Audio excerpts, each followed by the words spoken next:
Hello all, in this video I'm going to solve question number 28 from CBSE class 10 standard math 2026 board paper. The question paper code is 30/3/2. Question number 28a says if sin theta plus cos theta is equal to root 3, then prove that tan theta plus cot theta is equal to 1. Let's take the LHS of the statement to be proved, which is tan theta plus cot theta. Rewriting the tan and cot in terms of sin and cos, we get sin theta upon cos theta plus cos theta upon sin theta.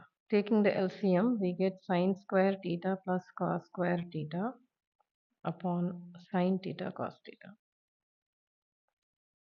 Sin square theta plus cos square theta is equal to 1. So the numerator becomes 1 and the denominator stays same. To get the value of sin theta cos theta, let us use the given statement, which is sin theta plus cos theta is equal to root 3.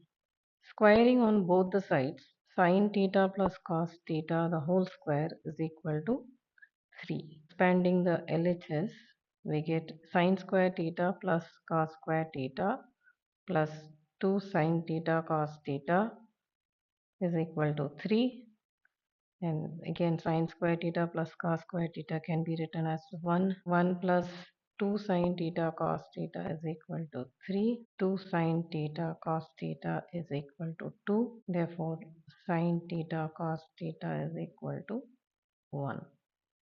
So substituting this value in this, we get 1 upon 1, which is equal to 1, which is RHS. So hence proved.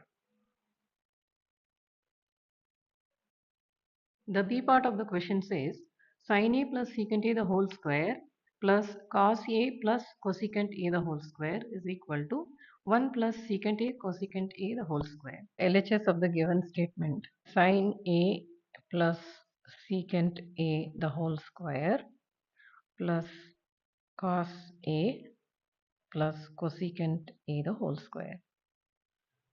Expanding the first bracket, we get sin square A plus secant square A plus 2 sin A secant A plus, expanding the second bracket, we get cos square A plus cosecant square A plus 2 cos A cosecant A.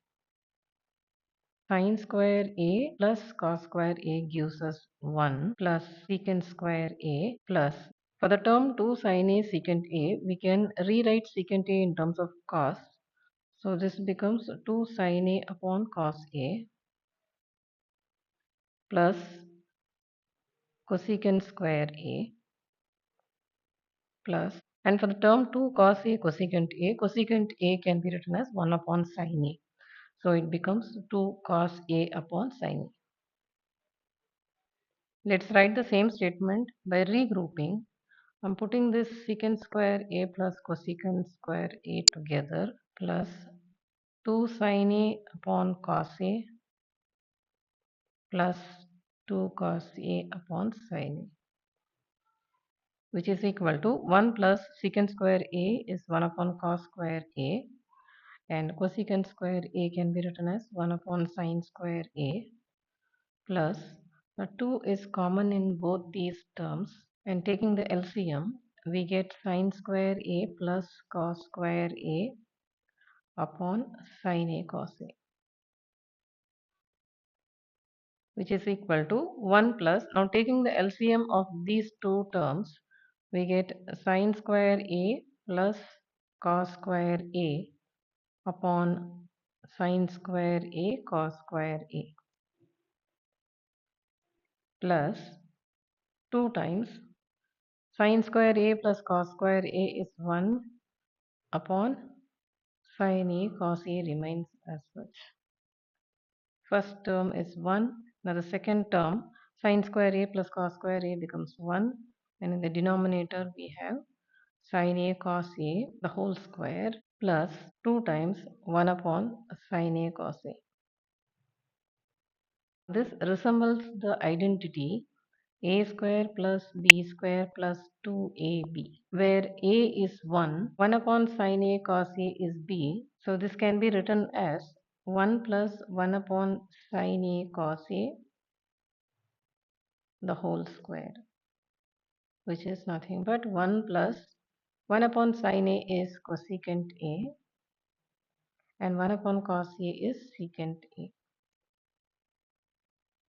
So this is the right hand side of the to prove statement, hence proved. If you found this video helpful, don't forget to like, share and subscribe to my channel Math with Meenakshi for more smart learning videos.